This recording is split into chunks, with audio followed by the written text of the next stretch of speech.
Now 8:52 a.m. We have quorum to start, so we will. Today on Bonjour tout le monde, j'espère. Hello everyone, I hope you're doing well.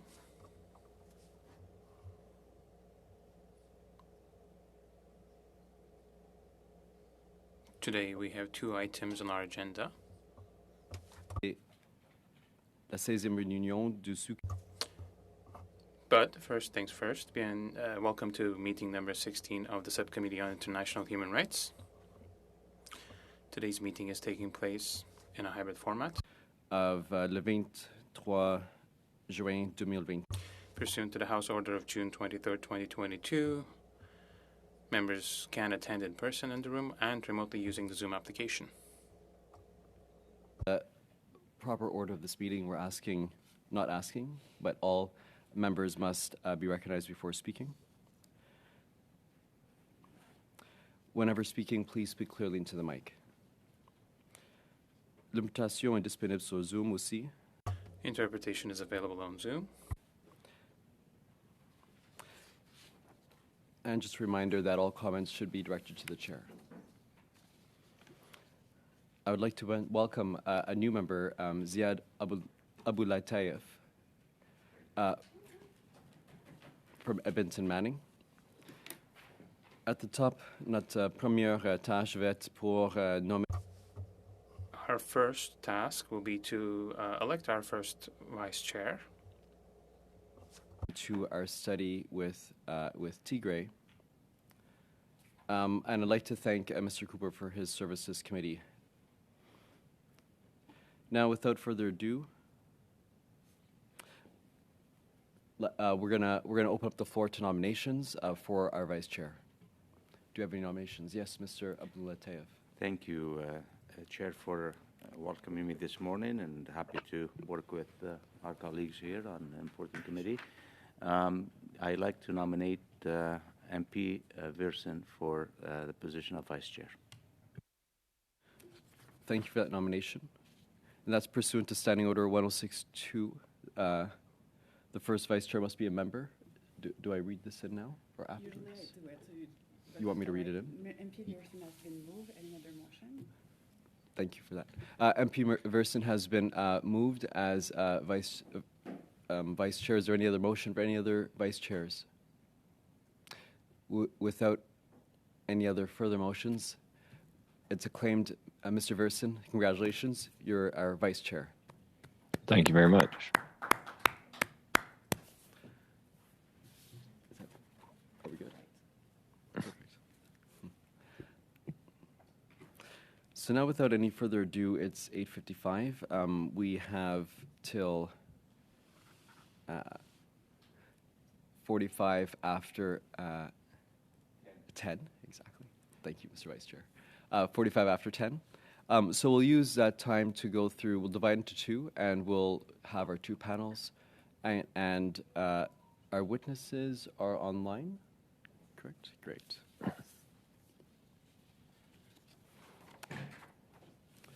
Just 1 second, please.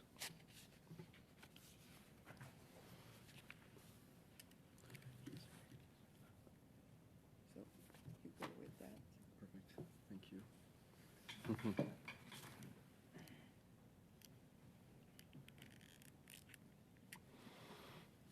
So now we're entering into the study on Tigray, which is continued from our previous meeting. We've already had one meeting on this where we had a number of committee members give impromptu testimony to us at a committee that worked, a meeting, I should say, that worked really well. We now have this meeting and the next one to study Tigray, after which we'll be writing a report. Now entering into the current situation in Tigray pursuant to Standing Order 108.2 and the motion adopted by this subcommittee on Thursday, April 26, 2022, and on Friday, September 23, 2022, our subcommittee will resume the study on Tigray. It's a pleasure to welcome Gautam Gabriel. My apologies on the pronunciation of your name. Please do pronounce it properly for us. A postdoctoral fellow at Yale, and Ian Spears, Associate Professor of Political Science, University of Guelph. You each have a maximum of 5 minutes, and I'll keep timing. I ask you to keep timing also. 5 minutes for your opening remarks, after which we'll enter into rounds of questions and answers. Please, Mr. Gabriel. My apologies again. Please pronounce it for us correctly so we know how to pronounce your family name. Thank you. Thank you, Mr. Chair. My name is Goitom Gabrieluel, so it was close enough. I'd like to thank the committee for inviting me to give this presentation. I will focus my presentation on why the atrocities in Tigray show very strong indications of genocidal intent.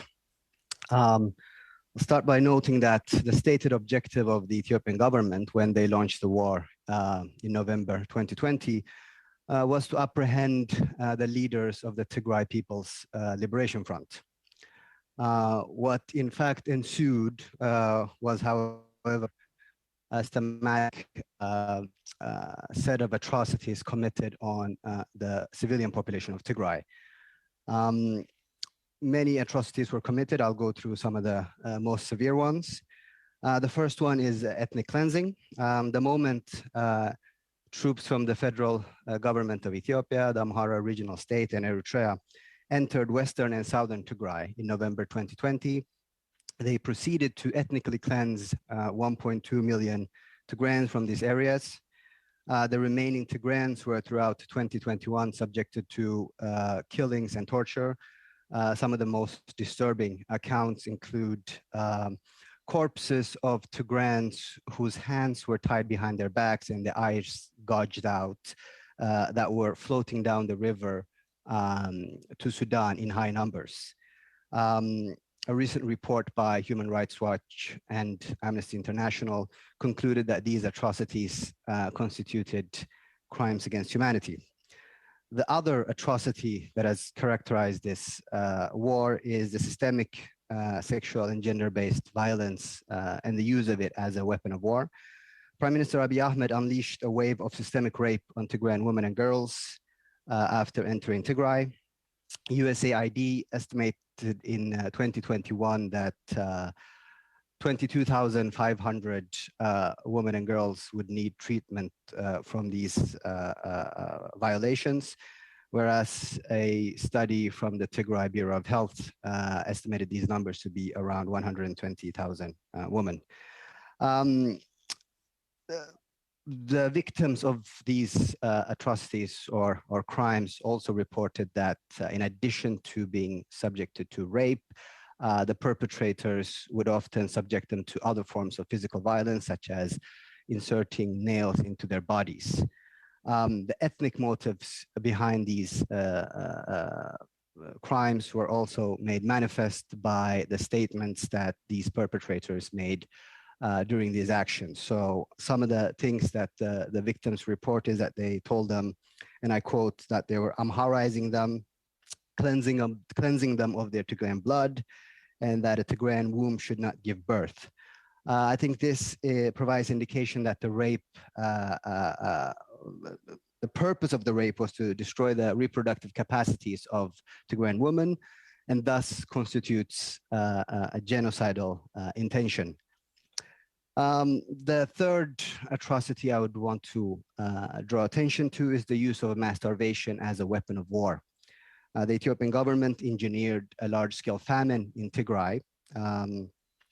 This began during their occupation of Tigray between November 2020 and June 2021, where they systematically destroyed water pumps, crops, food storages. They looted the civilian population, as well as blocked those in need of getting access to humanitarian assistance. Since they were pushed out of central and southern Tigray in June 2021, all of Tigray has been under total siege, where no medication, very little food aid, and no basic services are allowed into Tigray. The former UN humanitarian chief, Mark Lowcock, has confirmed that starvation is being used as a weapon of war by the Ethiopian government. And he also stated that the Ethiopian government managed to block a declaration of famine in the UN in 2021. I think one important aspect of this war that has been neglected is the hate speech and what that tells us about the war. So these atrocities were essentially preceded by 2.5 years or 3 years of collective demonization of Tigrayans by the state media and the current leaders of Ethiopia. Prior to and during the war, public calls for the extermination of Tigrayans by government officials and associated public figures were rampant. In reference to Tigrayans, statements such as, and I quote, "Each of us should kill one Tigrayan and die. We are 30 million. There are 6 million. If we sacrifice 6 million, the rest can be liberated." End of quote. Another statement that we've seen is Tigrayans are not of the human race. The devil is better than them. These statements or statements such as these have been rampant and they've been made regularly on public TV and state media, which I think is, illustrates the motivations behind the war. A recent report by the UN Human Rights Council also echoed these claims. They found that hate speech and acts of violence in Ethiopia seem to, and I quote, "go beyond the mere intent to kill and instead reflect a desire to destroy." End of quote. They also conclude that the Ethiopian government has, quote, "implemented a widespread range of measures designed to systematically deprive the population of Tigray of material and services indispensable for its survival." End of quote. And this is, I think, very close to the definition of genocide we find in the Genocide Convention, Article 2C, which stipulates that deliberately inflicting on the group conditions of life calculated to bring about its physical destruction in whole or in part constitutes an act of genocide. Thank you, Mr. Gabriel. We have used up your time, and we'll continue to our next witness, Mr. Spears, Professor Spears. Dr. Spears. That's no trouble. Thank you very much for this opportunity to speak to you about the current crisis in the Tigray region of Ethiopia, because in recent days, the situation in Ethiopia may have reached a turning point as Tigray becomes subject to an assault from 2, possibly 3 armies. One, the Ethiopian National Defense Force, or ENDF. The second, the Eritrean Defense Force, or EDF. And 3, Amhara Special Forces. For the government in Addis Ababa, the TPLF represents a threat for the following reasons. 1, the TPLF are former rulers who believe that they are uniquely qualified for that role. 2, the TPLF have exercised power in Ethiopia for significant stretches of Ethiopia's history, and especially from 1991 to 2018. And 3, the TPLF have repeatedly demonstrated a capacity to wield power, military power, and to defeat other claimants to power. The view of the Addis Ababa regime and its allies is that if the TPLF are not eliminated once and for all, they will rise up again. The Eritreans, under President Isaias Afwerki, have a grudge of their own with Tigray. Eritreans and Tigrayans have been allies at times and indeed collaborated in the past to defeat the Marxist regime of Mengistu Haile Mariam in 1991. As leaders of their respective independent states, however, they have once again become rivals and have fought a bruising border war from 1998 to 2000. While the Eritreans were defeated in 2000, they have not forgotten these events and seek to take back territory they regard as their own. There are also suspicions that Eritrean President Isaias has his own designs on Ethiopia.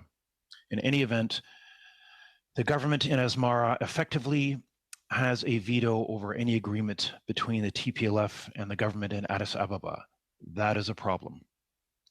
Amharas, too, have been willing accomplices in the effort to destroy the TPLF. Amharas have historically been among the Ethiopian ruling class, and many were delighted at the displacement of the TPLF from from Addis Ababa in 2018. The Amharas were territorial losers in the 1990s when the TPLF reorganized the country according to ethnic or national identity. And since the commencement of the war in November 2020, Amhara have sought to reoccupy this lost territory and ethnically cleanse Western Tigray. The TPLF itself, while apparently victims of this current crisis, is not blameless. For many Ethiopians, Tigrayan arrogance and the privileging of its own interests after the fall of the communist regime in 1991 is a source of resentment. But the TPLF are also survivors whose capacity to endure hardship in the context of war should not be underestimated. Again, this is a challenge. The TPLF's defeat of the regime of Mengistu Haile Mariam, as I say, in May 1991, was the culmination of a 15-year struggle or longer that came at enormous cost. The insurgents, as they were at that time, prevailed because of its singular vision and extraordinary organizational capacity. The TPLF then restructured Ethiopia according to a form of ethnic federalism that did address many, or at least some, of the nationalities' questions in Ethiopia, but also generated new tensions. Because of its minority status, Tigrayans, which form the TPLF and also form the core of another group called the EPRDF, the Ethiopian People's Revolutionary Democratic Front, for 3 decades, has been extremely sensitive to changes in the local distribution of power amongst its rivals. Only in 2018 did the Amhara and Oromo coalition partners succeed in what some have described as an end run that allowed a non-Tigrayan newcomer, President Abiy Ahmed, to assume, Prime Minister Abiy Ahmed, to assume the Prime Minister's office. So Ethiopia now finds itself locked in a struggle amongst powerful and very disciplined groups, especially the Eritreans and especially the TPLF. The objective of the belligerents, you should be aware, is not peace, but is security. Virtually every action, every act of aggression, every act of intransigence, and every act of peace should be seen in this context. Even the peace between Ethiopian Prime Minister Abiy Ahmed and Eritrean President Isaias that led to the Nobel Peace Prize should be seen as a strategic move to isolate the Tigrayans, rather than an acknowledgement of the benefits of peace. While the Ethiopian government may respond favorably to political and economic pressure for a humanitarian solution, they are likely to resist any effort that obstructs its ability to destroy the TPLF as a military force. In humanitarian terms, the results will be disastrous. Thank you, Dr. Spears. We have reused up your time. We'll move into questions and answers, starting with MP Verson for 7 minutes. Well, thank you, Mr. Chair. I was kind of more understanding that we were having a third witness. Are they coming later, or they haven't made it? We are having 2 more witnesses and a second panel. Okay. So please go ahead. Very good. Thank you very much for your presentations to our guests this morning. Just going, Dr. Spears, we're just wondering about this committee is generally dedicated to the human rights abuses. Do you think that there is a way to separate the human rights abuses from the political situation? Because this is fundamentally a political struggle that's happening in Ethiopia. Should we separate the humanitarian issues from the political issue, and is that even possible? I think that's a terrific question. I'm not sure that it is possible. Each group, I mean, this is an issue that we deal with in any kind of ethnic or national conflict, is that the groups will often see themselves, the belligerents will see themselves as representatives of their respective peoples. And particularly in the case of the TPLF, but also with the Amhara group, is they see themselves as defending, and as especially, again, I'll say, as the TPLF, as being of the people. The TPLF and its leadership during the war against the Derg in the 1980s and early 1990s never left the country. They were among their own people, and so that association is very tight. I think you're going to have to be addressing, at least to some extent, both of those issues. You're going to have to be solving managing the belligerents themselves, the ones who are doing the fighting, because they see themselves as defending their people. Mr. Goltom, do you want to perhaps take a crack at that question as well? Is it going to be possible to separate the humanitarian from the political issues that we're seeing in Tigray? I think it's important to note here that the war from the outset, in my view, was waged directly at the civilian population of Tigray. If you look at the atrocities that are happening, they have very little, in my view, political or military logics. What is the military purpose of mass rape? What is the military purpose of the hate speech that we hear on a daily basis, talking of exterminating civilians? What is the political purpose of the use of mass starvation as a weapon of war, if it's not to harm the civilian population? So, these things are, attacking civilians has been at the core, in my view, of the government's strategy. So it is the core political purpose. It's very difficult to disentangle these. And I would also draw attention to the fact that sexual and gender-based violence is not something we see in every war. These things are not natural phenomena.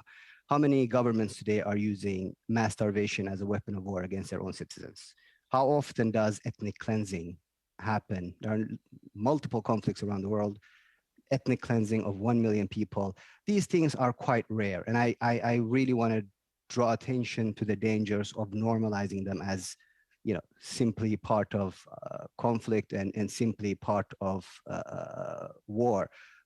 These are extraordinary human rights abuses today. And I would, dare anyone to name 2 or 3 conflicts today that, where we see attacks on civilians on this scale. So I think a big problem in the way we've been approaching the war is to normalize and minimize, the acts of the Ethiopian government.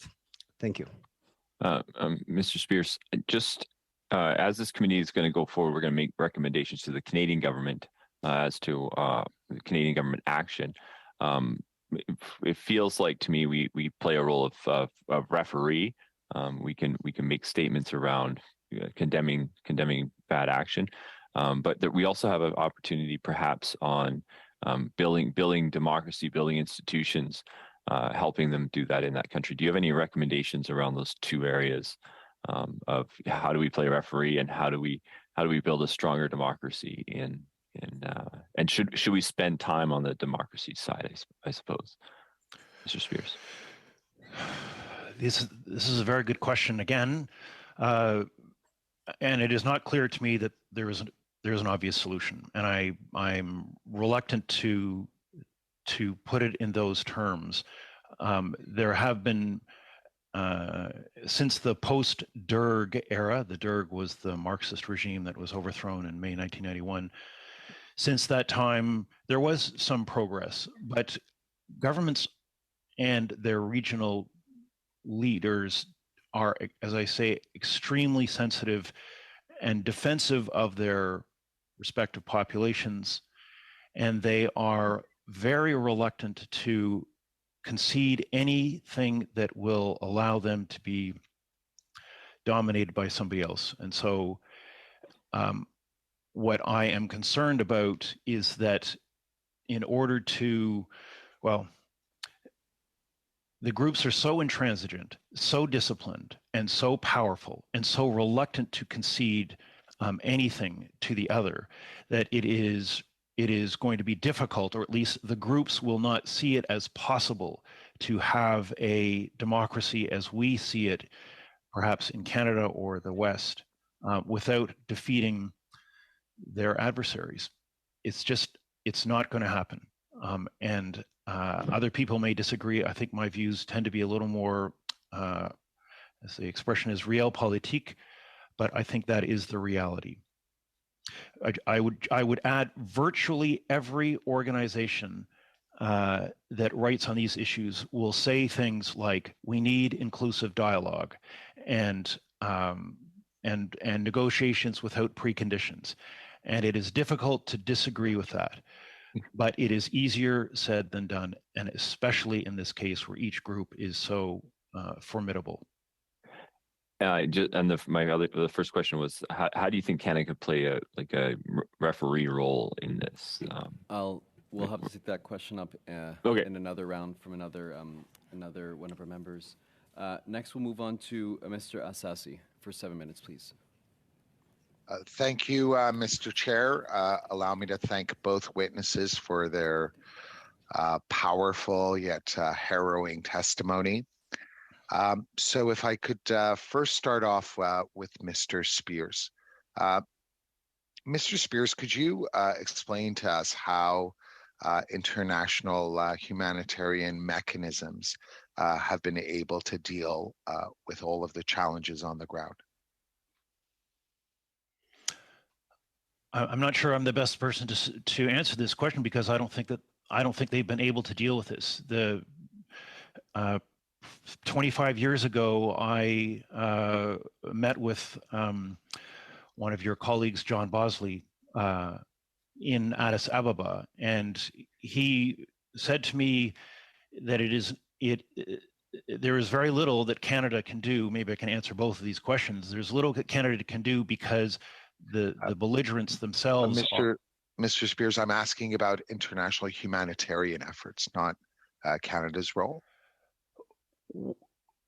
Well, I mean, for humanitarian efforts, then you have to be finding a way to provide to be getting the parties on the ground to allow humanitarian efforts into the country. And right now, the government in Addis Ababa is blocking that. And so, and of course, they are a sovereign state. So, and they've been quite effective in blocking any access, especially when they are, as has been stated quite clearly and quite powerfully, when there are atrocities being committed. So they are not. The only thing that I think can be done is to be. Ethiopia is uniquely situated, I suppose, because it has been an ally of the West, especially the United States, and so there is the capacity to lean on them and effectively coerce them into allowing humanitarian organizations to enter the country. That is really the only thing, and then just leaving it to them to provide those services.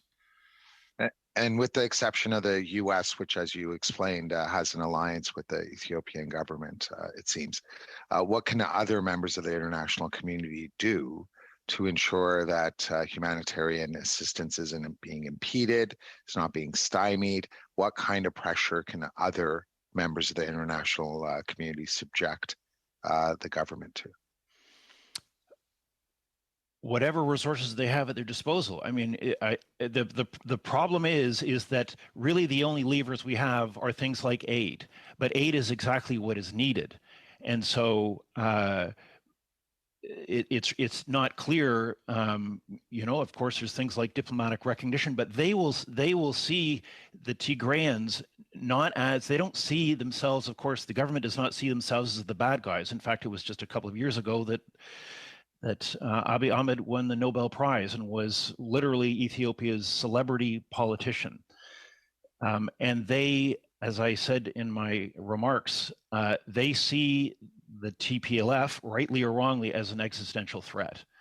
So they will withstand, I think, a fair bit of pressure before they relent. But there have been indications on both sides that when the pressure is significant, then they offer, I suppose, some concessions, but it never seems to be enough. And I don't think that they will allow it to get in the way of defeating what they regard as their adversary. Thank you, Mr. Spears. Now, if I could go to Mr. Gabriel. I have spoken to members of the Tigrayan community in Canada, and one of the things that has been very, very frustrating is that they are unable and incapable of sending assistance to their loved ones and relatives back home. Is there anything that can be done on that particular front to make sure that if there's financial assistance that members of the community want to send back home, or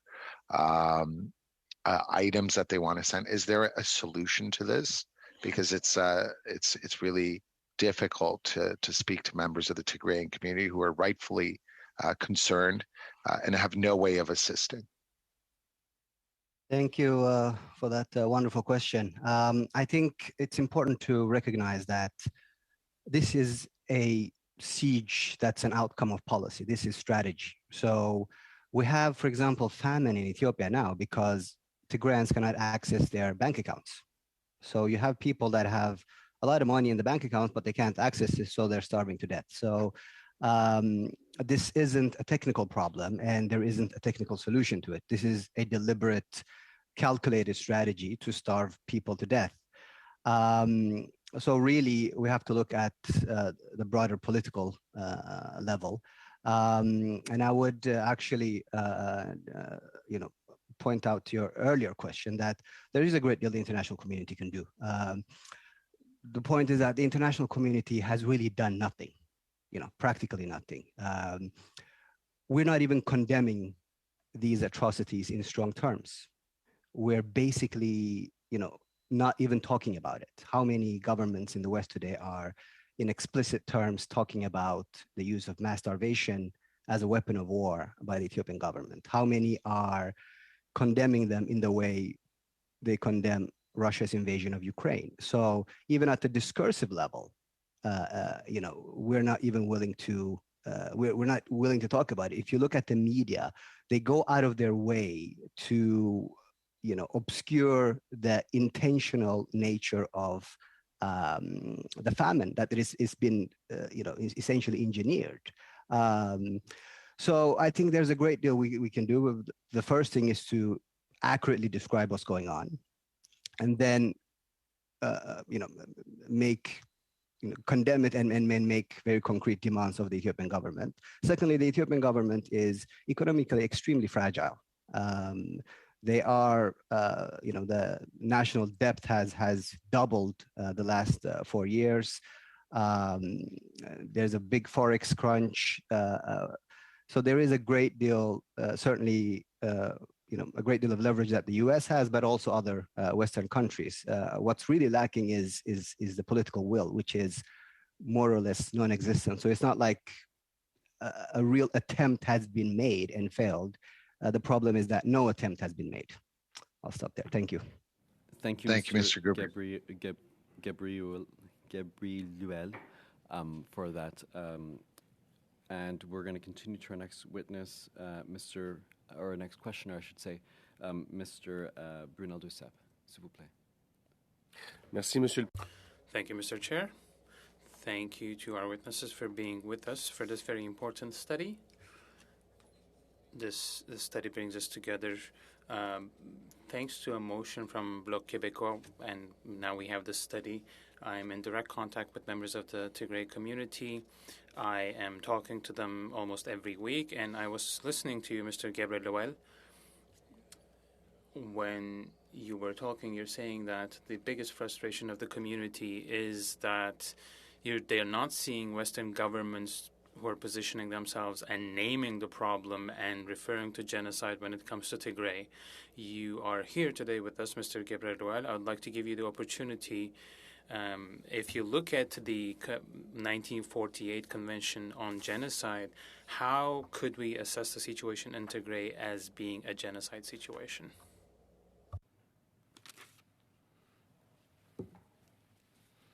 Thank you for that very excellent question. I think genocide is a crime of intent, and I think we have two very strong indicators of intent here.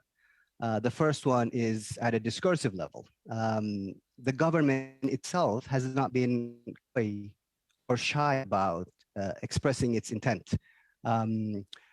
Regularly, they've used dehumanizing language to refer to the Tigrayan people. That shows that their target is not the TPLF, but the population at large. And we have several instances where talk of exterminating the Tigrayan people has been expressly communicated via mass media either by officials or people, allies of the government. We have also a statement by the Finnish foreign minister and an EU envoy to the Horn of Africa and Ethiopia, who in his meetings with Ethiopian officials a year ago stated that they told him that they were going to wipe out the Tigrayans. So on a number of occasions, the government itself has made its intention to exterminate or destroy Tigray very clear. Secondly, we have behavioral indicators that show this intent. We have the use of mass starvation as a weapon of war. And I think it's, really, we have very strong evidence that this is deliberate and intentional and systematic.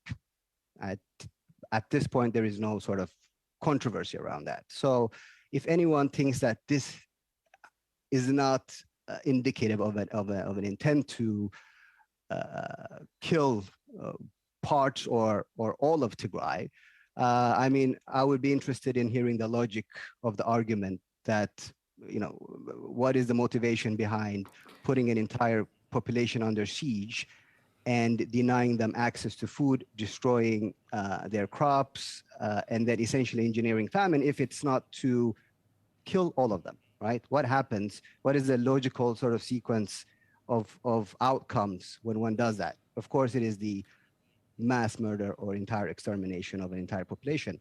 So we have a number of behavioral indicators showing that they're taking systemic actions in order to destroy the Tigrayan people. And recently, the UN report by the UN Human Rights Council also states this intent, and I can, Mr. Spears, you publish different articles on the leadership and the limits of government intervention in Africa, and you talk about the efforts of the international community when it comes to establishing peace. This is an article from 2007 I'm referring to, so you're an expert on this. So what's your opinion when it comes to the leadership displayed by international community, Tigrayan international community? And as a follow-up question, I will also come to the leadership that Canada has been able to display when it comes to Tigray compared to other events happening on the international level.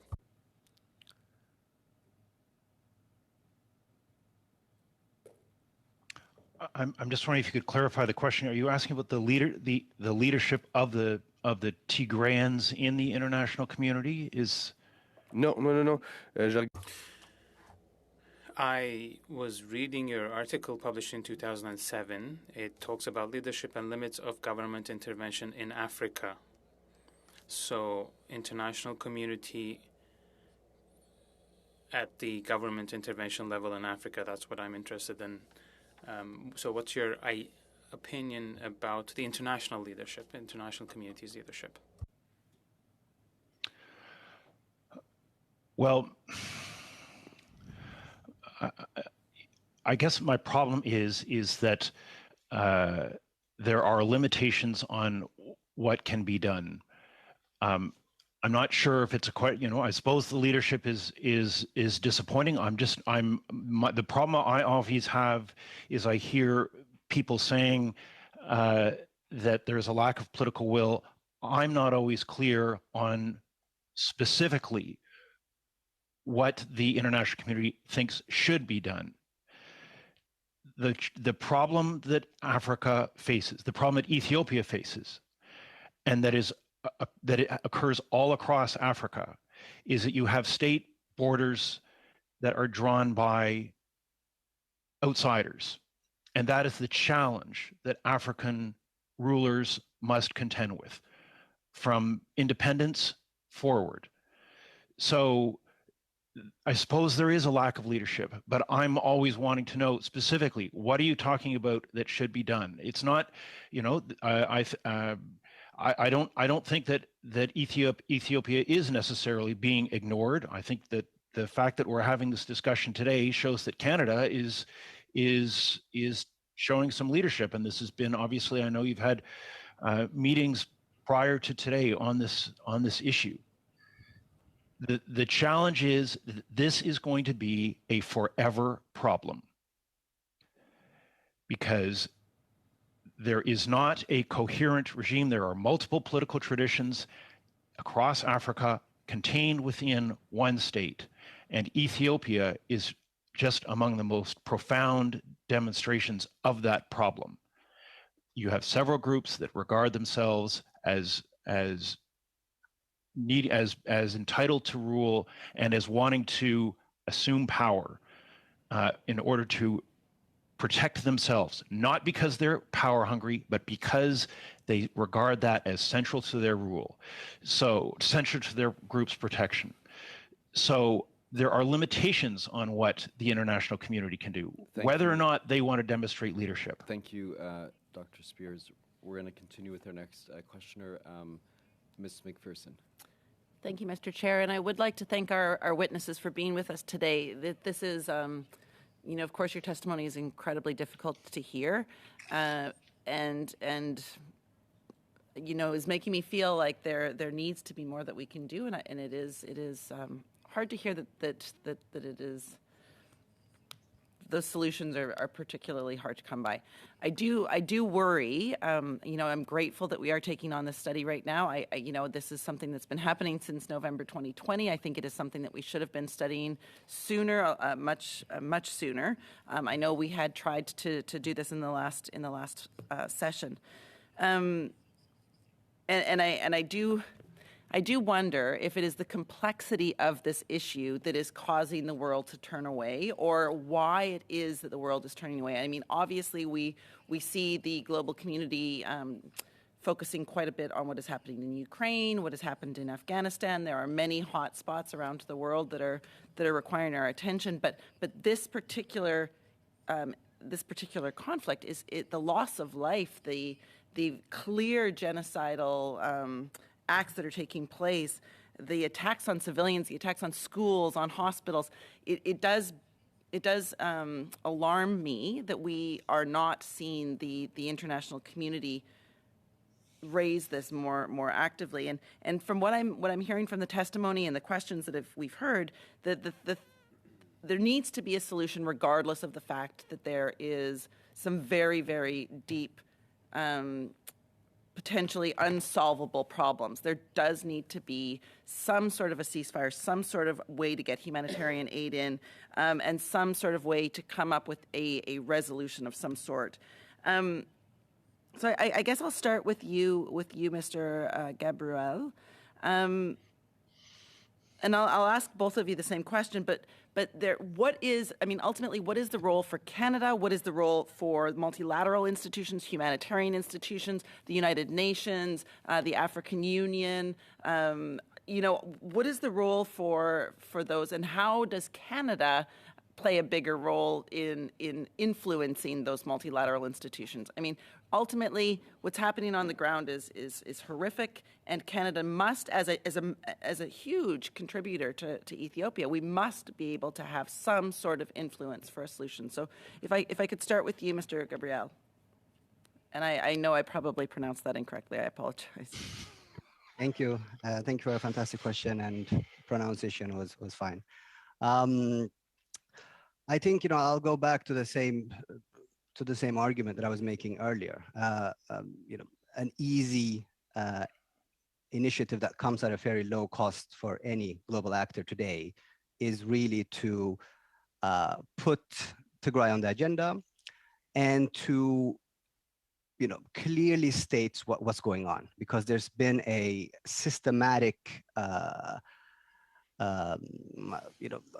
attempt by media, civil society actors, diplomats to really obscure what's going on in Tigray. And it's really interesting that it's taken 2 years to have this conversation globally. And it's important to ask, what was going on the past 2 years? The past 2 years, we've seen the international community really try to bury this story. Many indicators one can point to, regurgitating the government's views on things. There's been a very sort of clear interest in not upsetting the Ethiopian government. And I think it's important to move from that. It's important to have one's priorities clear. So I think simply in terms of putting this on the agenda, will have a ripple effect on other Western countries and other governments to follow this lead, particularly partnering up with the U.S. I think the U.S. is divided 50-50 on this issue, and really push from the outside to take a harsher stance on Ethiopia could have a big impact. Secondly, I think it's important to point out those countries that are fueling this conflict. We've seen massive amounts of weapons being flown to Ethiopia from countries like UAE, Iran, Turkey. Many of these are US and allies of Canada. So, putting pressure on them, exposing their actions and their role in this can be very important. And finally, I think it's important to distinguish the complex political issues from the mass atrocities. It's fine that we have political conflict. It's one thing that we can't agree on democracy, that certain groups want to rule, or we have flawed elections. It's another thing that we're using mass starvation as a weapon of war. So I think it's important to focus on those core elements. Regardless of what happens politically, no one should be using starvation as a weapon of war. No one should be engaging in ethnic cleansing, and we shouldn't be putting civilians in their tens of thousands in ethnic concentration camps. So I think, really focusing on these narrow core human rights issues is what's needed in the immediate term, and the political questions I think can be engaged with through different means over the long term. But immediately, this is what I think should be prioritized. Thank you. Thank you. If I could ask Dr. Spears for his thoughts. I know we don't have very much time left. Well, the obvious things are, if you're wanting to, if Canada needs to be as even-handed as possible, which I assume they do, is offer venues for negotiation or support negotiations and encourage negotiations. Second is apply economic pressure on the government to the extent, as I say, that that's possible. Being aware that there are problems and challenges associated with that too. I would be very concerned if the government were to collapse. And third, I guess, would be to reward progress. So when progress is being made, then that would require Canada to step up and provide incentives for more progress. Thank you. But again, thank you, Dr. Spears. And we're now going to have a final round. We'll have 2 minutes for each and every party, which will likely give you one question and an answer. We're going to start off with Mr. Sidhu for 2 minutes, please. Thank you, Mr. Chair. Dr. Spears, if you'd like to continue to finish your answer. Sorry, you got cut off there. Well, my answer is again to raise. I feel like I'm not being very helpful. I'm causing more problems than anything else, except to say that you have at some point, if this problem is to be solved, there has to be a decision made about what Canada wants out of this situation. Are you wanting to support the government, or are you wanting to support the TPLF? And I understand that that is a decision that people don't want to make. But in some ways it's going to be unavoidable because both groups are powerful. The Ethiopian government has huge numbers of troops that it defeated the Eritreans in 2000 by just throwing more troops at it. So they are not going away, and neither is the TPLF. So managing those two beyond just saying you want to include people is going to be difficult. Thank you, Mr. Chair. You have 45 seconds if you want to use it. Sure, I just want to say, well, I mean, I can't get a question and answer in 45 seconds, but I'll just say thank you to both witnesses for your time today. Definitely very insightful, and I just want to say thank you again. Thank you, Mr. Sidhu. And we'll continue to our next questioner, Mr. Abul Taif. Yeah, thank you. In the lack of time, I just like to say that this is a very, very complicated situation. It's been there for a long time. Just a specific question: what can Canadian government do to influence the Ethiopian government to allow for shipments to get through to the Tigray region? I think that has been a problem in the last months, and although through ceasefire there could be a chance that this will be flow again, but I think if anything Canada can do probably is to influence the government to open up or to allow for shipments. Dr. Spears, do you believe there's a possibility that Canada have the capacity to play this role? Thank you. Well, whether it has the capacity, I don't know. Whenever I'm in Ethiopia, I do see Canadian aid shipments, so I suppose it is possible. I'm not sure how much aid Canada does provide, but the problem is that when groups become more amenable to making concessions when they're under military pressure, and that is what's just happened in the last few months. And so that is the part that is difficult to disentangle. Governments will be more amenable when they are under pressure. So the government of the central government in Addis Ababa was more amenable when the TPLF was 160 kilometers from its border. That is the challenge. That is yet another challenge that Canada has to contend with. Question: should Canadian government recognize genocide? In 30 seconds. Is that directed towards me? Yes. Or yes, please. It is. I think it is probably. I have no doubt that it is happening.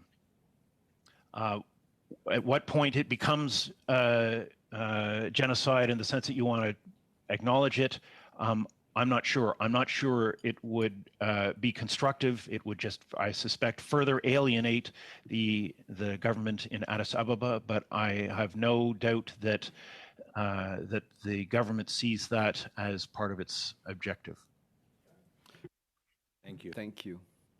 We're going to continue on to Mr. Brunel de Sepp for 2 minutes, please. Merci, Monsieur. Thank you, Mr. Chair. I will refer to the study we undertook about the Uyghurs. Using the genocide word, we started talking about this file in media terms, but Canada has to assume its responsibilities. Mr. Gabrieluel, we were saying that Canada was doing something, while this study might be proof that we're looking into the situation in Tigray, but this is coming from the opposition parties. We haven't heard anything from the Canadian government, from the Prime Minister or his cabinet, from his ministers. We haven't heard anything. Do you think that calling a spade, calling things as they are, what's happening against the Tigrayan people and speaking out against the Ethiopian government from the Canadian government, would that have a bigger impact, and would it make it easier to intervene if needed in this file? Thank you for your question. Yes, most certainly. I think it's important to notice that we've had 2 years of this war now, and in these 2 years, we've pursued a particular diplomatic approach internationally, which is, quiet diplomacy, not confront the government, and really a policy of appeasement. And it's important to ask, what has that policy produced? It has produced 600,000 casualties in Tigray and plunged Ethiopia further down into chaos. So I think at this point, it's fair enough. We have enough evidence to conclude that that diplomatic approach has not succeeded, and there's no reason to think that it will succeed. Not calling a spade has only emboldened the Ethiopian government, and they're continuing to make these genocidal statements in public. And I think that's an indication that really they have understood that the international community has decided not to confront Ethiopia, regardless of what it does. And I think that's very dangerous. I think, getting a genocide declaration out in public will really put pressure on other international actors. It will put pressure on those that are fueling the war by providing weapons, countries like the UAE, Turkey. Thank you, Mr. Merci beaucoup. Thank you very much. Or Doctor, I should say, Gabriel Luel. And finally, to Ms. McPherson for 2 minutes. Thank you, Mr. Chair, and again, thank you to our witnesses. I'm going to echo what my colleague from the bloc has said, that we have heard members of all parties speak about this, but we have not heard from the government. I have here a list of letter after letter I have written to the Minister of International Development and the Minister of Foreign Affairs, and have received 0 responses to those letters. So I'm shocked that we are not hearing from them, and I will be writing again to urge them for a response. I did want to take this last little bit of time. I know that we have cut you off, Dr. Spears, repeatedly, and I wanted to give you just the last minute to talk a little bit more about the African Union and the multilateral institutions and the roles that they can play in this conflict, please. In a minute and a half. Well, the African Union has been involved. The problem is that it is not necessarily seen as an impartial body. Of course, the African Union is based in Addis Ababa, as you may or may not know, and the former Nigerian President Olusegun Obasanjo has inserted himself quite actively in this process, but he is seen as too close to the government. So, to the government of Ethiopia.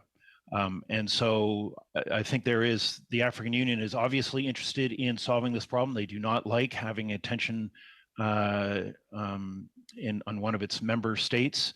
But one of the problems is that it's the African Union that is seen as being potentially biased in favor of the government. So if you're asking about a role that is non-African, I mean, the African Union is often pointed to as African solutions to African problems, but in this case, that's a troublesome one. So it may be that other states have to get involved. The issue is that finding a body that is agreeable to both sides is itself a challenge. So Canada could play that role. Yes, I think so. I think so. And we'll leave it at that. Thank you to the witnesses for being here in this first panel. Your testimony is extremely important and is going to be included into a report. I want to thank you again, Dr. Gabriel Luel, postdoctoral fellow at Yale University, and Dr. Ian Spears, associate professor of political science at Guelph. Thanks for being here. We're going to now switch it up with our other witnesses and take a moment's break while we do that.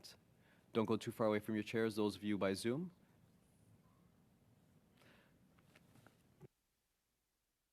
Thank you very much.